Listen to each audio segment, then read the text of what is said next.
The Children, les enfants.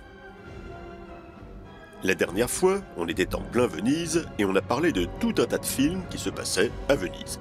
Et voilà qu'on se rend compte qu'on n'a pas évoqué ce film-là, de 1990, qui s'y déroule pourtant en grande partie. The Children. Un film qui contient même des scènes avec un monsieur moustachu assis dans un transat sur la plage du Lido, très dans le mood mort à Venise, à part que Tadzio n'est pas là. Mais si on n'a pas parlé de The Children, c'est pour une bonne raison. C'est parce qu'on ne le connaissait pas. Et c'est normal, puisque personne ne le connaît. Ou presque. Et de fait, The Children n'est jamais sorti nulle part. Et quand on dit nulle part, c'est nulle part. Il y a juste eu une édition en VHS il y a bien longtemps. Et nous aurions sans doute continué à ignorer l'existence de The Children si la toute dernière séquence du film n'avait pas été tournée dans la grande salle du château de Breteuil dans les Yvelines. En effet, les figurants engagés pour danser en smoking lors de cette dernière séquence ont été recrutés parmi les étudiants de la licence cinéma et audiovisuel de Paris 3, Université Sorbonne Nouvelle. Et plus de 30 ans après, c'est l'un de ces anciens étudiants qui nous a craché le morceau, après avoir découvert notre chronique sur Venise, qui lui a rappelé ce vieux souvenir. Ah, c'est vrai qu'elle est bien, cette grande salle du château de Breteuil. On l'a remarqué par exemple dans Madame Bovary, version Claude Chabrol, d'après Flaubert, dans Le Retour de Casanova, réalisé par Édouard Niermans d'après un récit d'Arthur Schnitzler, ou dans Le Bal du Comte d'Orgel de Marc Allégret, d'après Raymond Radiguet. Et elle est toujours à louer si vous voulez. C'est pas donné, mais c'est chic. Il suffit d'aller sur le site internet du château de Breteuil pour réserver. Voilà, c'est là. On a même le droit de meubler et de décorer comme on veut, tant qu'on remet tout en état.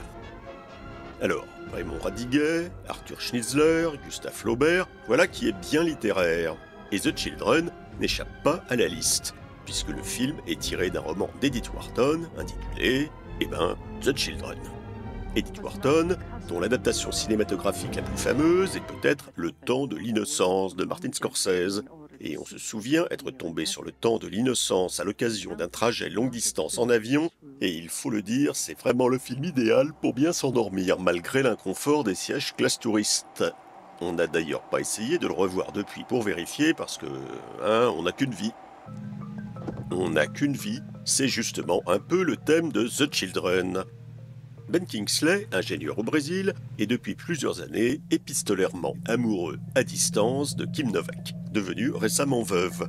Alors, il vient la retrouver en Europe, mais il est de bon ton d'attendre un petit moment avant de l'épouser parce que c'est plus convenable. Et d'ailleurs, ça ne va pas se faire si simplement que ça, puisqu'un groupe de 7 enfants, les voilà, les Children du titre, dont les parents passent leur temps à divorcer, se retrouvent sous sa responsabilité à Ben Kingsley, qui est un ami de leurs parents. Et les enfants le suivent partout, et c'est un peu encombrant. D'autant que la plus âgée des 7 enfants l'est suffisamment âgée pour le troubler, ce qui, on sans doute, ne plaît pas à tout le monde. On résume un peu, parce que c'est en fait plus compliqué, mais c'est comme ça qu'on arrive à cette dernière scène au château de Breteuil, où Ben Kingsley, avec une once de regret, observe la jeune fille en train de danser dans les bras d'un étudiant de Paris 3. Mais il est probable que ça ne soit pas le fait qu'il s'agisse d'un étudiant de Paris 3 qui soit vraiment le problème.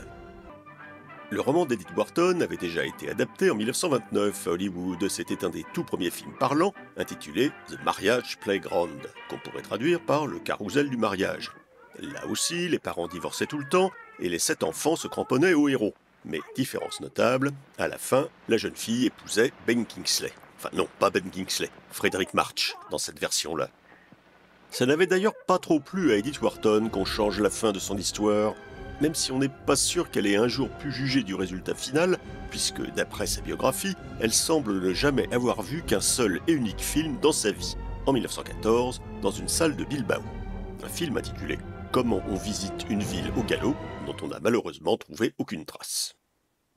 Bref, pourquoi The Children version 1990 n'est-il jamais sorti, ce qui est un peu étonnant pour une production assez coûteuse avec des vedettes connues? On ne sait pas tout, mais on subodore une embrouille entre réalisateurs, producteurs, distributeurs.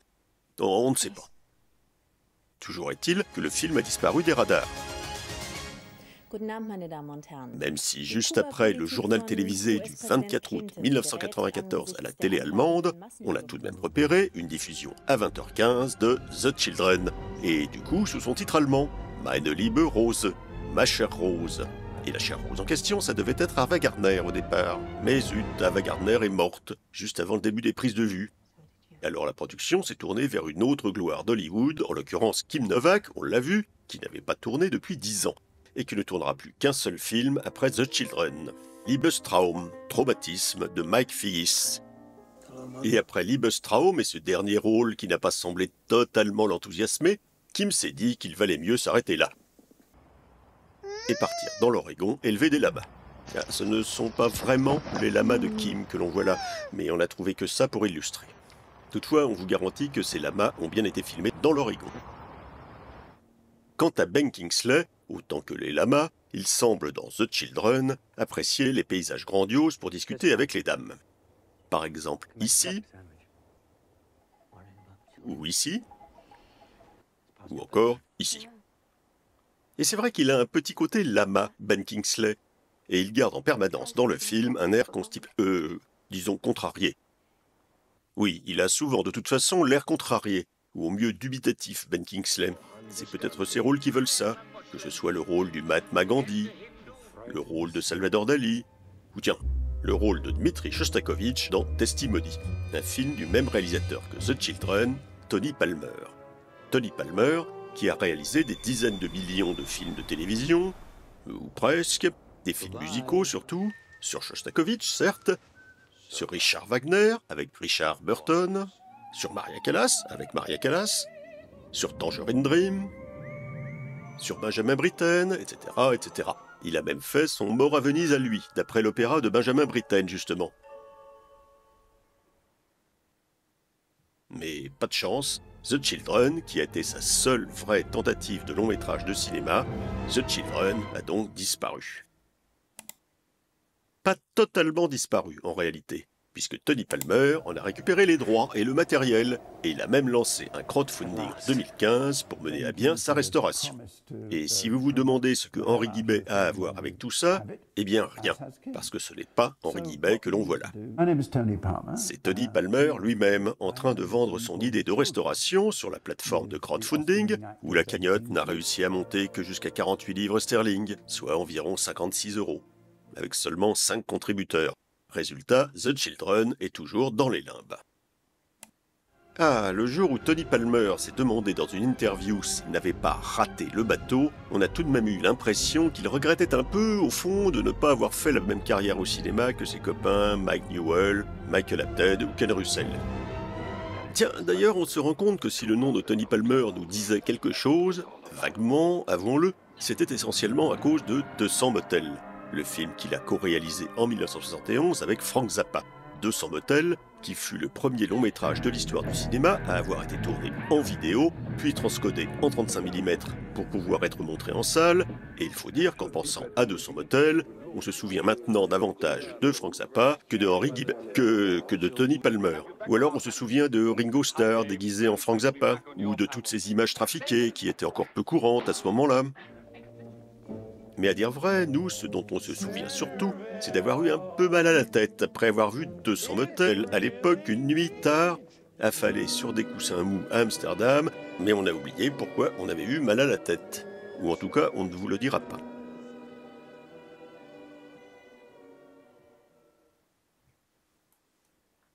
Ah, en fait, je ferais bien ça maintenant. Élever des lamas dans l'Oregon.